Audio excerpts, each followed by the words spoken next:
The city of lights never slept, but neither did Armaan. Every night long after the traffic faded and the noise softened into a distant he would sit on the balcony of his small apartment watching the skyline as if it held answers he couldn't find within himself. Life had been moving fast for him, too fast. A good job, a decent salary, people who knew his name but not his silence. Everything looked perfect except it wasn't her. He had mastered the art of smiling without feeling. One evening while wandering through an old bookstore, tucked between two modern glass buildings, he found something strange, a book with no title. Its cover was plain black, almost forgotten like it didn't belong there. Out of curiosity, he picked it up. And that is when he noticed her. She was standing across the aisle, flipping through pages of another book, her hair slightly messy, her expression calm but distant, as if she, too, was searching for something she couldn't name. For a brief second their eyes met, and in that moment something shifted. Not dramatically, not like in movies, just quietly. He looked away first, but something about her stayed. The next day he came back to the bookstore, not for the book, for her, and she was there. Same place, same calm energy, same unreadable eyes. This time, he didn't just look away. "Do you believe in unfinished stories?" he asked, holding up the black book. She looked at him slightly amused. "Only if someone is brave enough to finish them." That was the beginning. Her name was Aira. She wasn't loud, she wasn't overly expressive, but she had a way of speaking that made even silence feel meaningful. She didn't ask too many questions, yet somehow she understood more than most people ever could. Days turned into routines. They started meeting at the bookstore without planning it. Then it turned into coffee walks, late-night conversations and quiet moments, where words weren't needed. With her, Armaan didn't feel the need to pretend. And for the first time in years, he felt seen, not for what he had, but for who he was. Aira, however, was different. She never talked about her past, never shared where she came from, and every time Armaan tried to know more, she would smile and change the subject. It wasn't avoidance, it felt like protection. One night, sitting under a sky full of stars on the rooftop, Armaan finally asked, "Why do I feel like you're going to leave someday?" Aira didn't answer immediately. She looked at the sky, then at him. "Because you're finally feeling something real, and real things always come with the fear of losing them." He didn't like that answer, not because it was wrong, but because it felt true. Days passed. Their bond grew stronger, but so did the silence around her past. Until one day, she didn't show up. Not at the bookstore, not at their usual cafe, not anywhere. At first he thought she might be busy. Then a day turned into three. 3 into a week. No calls, no messages, nothing. It felt like she had vanished. The city that once felt alive suddenly felt empty again. But this time it hurt more, because now he knew what it felt like to not be alone. Desperate for answers, he went back to the bookstore, the place where it all began. And that SS when the old shopkeeper handed him something. The black book? "You are supposed to have this," the man said. Confused, Armaan opened it. Inside were pages. Pages filled with handwritten words. Her words. It was her story. Aira wasn't just someone passing through. She had been fighting something. A silent battle. A condition she never spoke about. She knew her time was limited. That is why she never let herself get too close to anyone. Until him. The pages spoke of fear, of wanting to stay, of wishing life had given her more time. And on the last page it said, "I didn't want to become a sad memory in your life. I wanted to be the reason you believed in love again. If you were reading this, it means I couldn't stay. But promise me one thing. Don't go back to being the person you were before me." His hands trembled. For the first time he cried, not out of loneliness, but out of love that had nowhere to go. Months passed. Life didn't magically fix itself, but something had changed. Armaan started living differently. He smiled this time for real. He talked to people. He laughed. And sometimes he still visited that bookstore. Not to find her, but to feel close to the version of himself she helped him become. One evening while flipping through a random book, he noticed a girl standing across the aisle. For a second his heart stopped. But it wasn't her? Still, he smiled. Because he finally understood. Some people don't stay forever, but they change you in ways that make forever feel different. And maybe that's what love really is. Armaan smiled, but this time the smile carried history. He didn't walk away from the girl immediately. Something in him, something Aira had awakened told him to stay present, to not let moments slip by just because they weren't.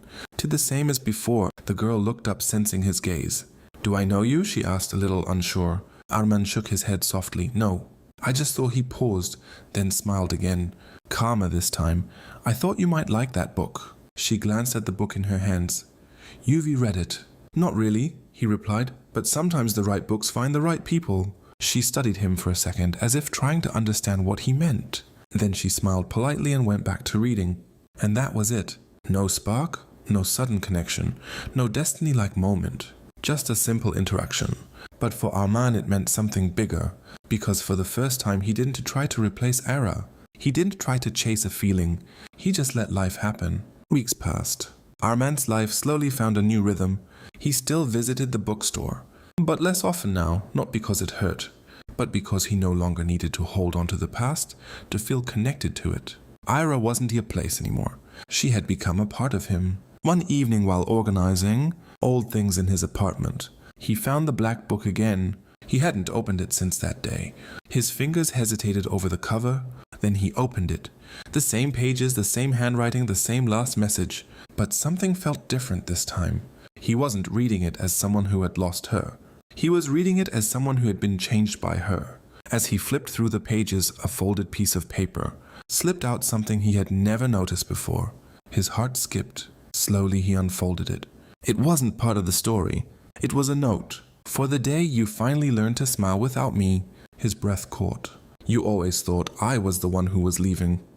But the truth is, Armaan, I stayed longer than I ever planned to because with you, I didn't feel like time was running out. I felt like I was living. Tears welled up in his eyes again. But this time they weren't too heavy. They were warm. If there's one thing I want you to understand, it is this: you done. To need me to find love again. You just need to stay the person you became when you were with me. He closed his eyes, and for a moment it felt like she was there. Not as a memory, but as a presence. Soft, quiet, real. Days later, something unexpected happened. Armaan received a call from the bookstore. The old shopkeeper.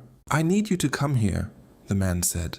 There was something unusual in his voice. When Armaan arrived, the shop felt the same but different. The shopkeeper handed him a small box. She left this, he said. Armaan froze. Left when? The man sighed. The last day she came here, she knew. His hands trembled as he opened the box. Inside was a simple pendant, nothing fancy, just a small silver charm, and beneath it a tiny note. You once asked me why I never told you about my past. It's because I didn't want you to love me for how much time I had left. I wanted you to love me for the time we had.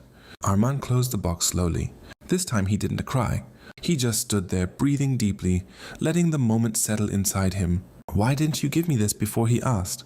The shopkeeper looked at him kindly. Because you weren't ready before. That night Armaan went back to his balcony. The same place where it all began. The city lights shimmered like always. But he wasn't searching for answers anymore. He wasn't waiting for something missing.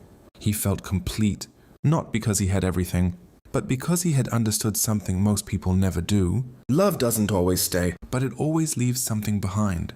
And sometimes that something is enough to change your entire life. A few months later, Armaan stood in the same bookstore again, but this time things were different. He wasn't just a visitor anymore.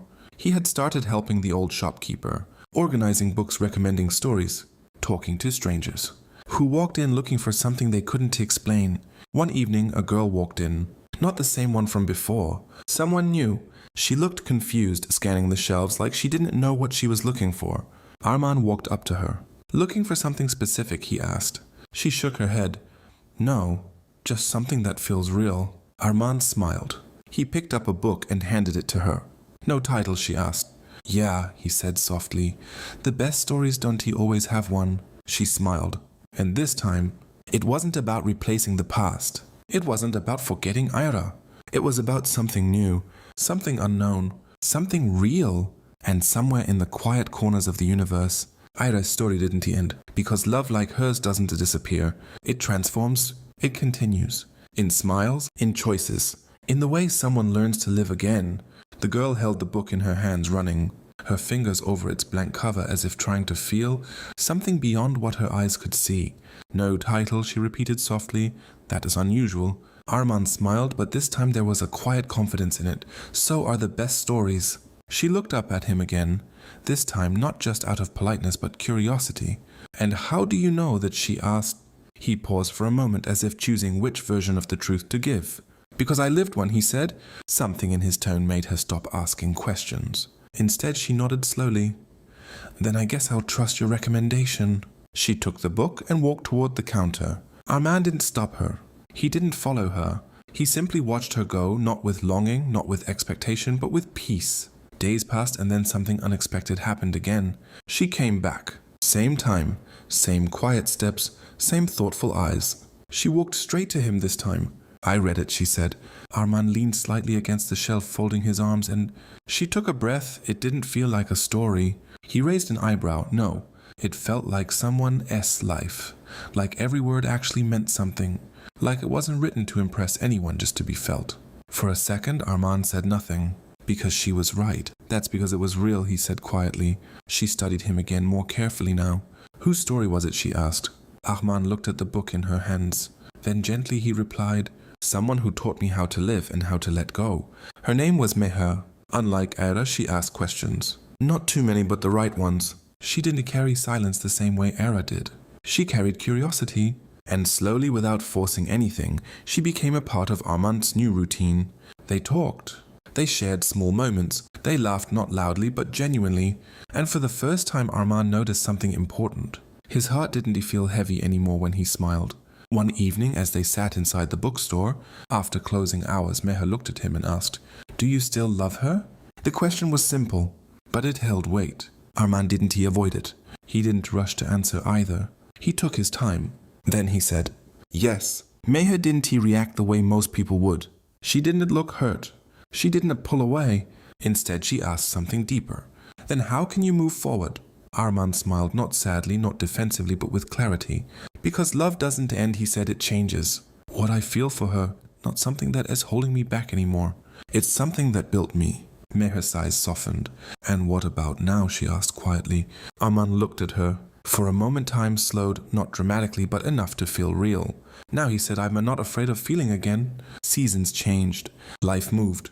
And so did they. Armaan didn't fall in love the same way he did with Aira. There were no sudden silences filled with unspoken emotions. No mystery that pulled him in. With Meher it was different. It was steady. It was honest. It was alive. She knew about Aira, not every detail, but enough to understand that she wasn't competing with a memory. She was becoming part of a future. One night, standing on the same balcony where everything once felt empty, Armaan found himself not alone again. Meher stood beside him looking at the city lights. "You come here often?" she asked. "I used to," he said, "when I was trying to understand things. And now," he looked at her, "now I just enjoy the view." She smiled. After a pause, she said, "You know, I don't think she really left you." Armaan didn't seem surprised by that. "I know," he replied softly. "She is in the way you talk, the way you listen, the way you see things." He nodded. "And she always will be." Months later, the bookstore changed. Not in structure, not in appearance, but in feeling. It wasn't just a place for forgotten books anymore. It became a place where people came looking for something real. And Armaan was always there. Sometimes recommending books, sometimes just listening, sometimes silently understanding stories that didn't need to be spoken out loud. And Meher, she stayed, not as a replacement, not as a distraction, but as something real, present and growing. One evening while reorganizing shelves, Armaan found the black book again. The same one. The beginning of everything. He held it for a moment, then placed it gently on a visible shelf. Not hidden anymore, not kept away. Because some stories aren't meant to be buried. They were meant to be shared. Later that night, as he closed the shop, he looked up at the sky. There were no dramatic signs, no sudden realizations, just a quiet understanding. He whispered softly, "Thank you," not out of pain, but out of gratitude.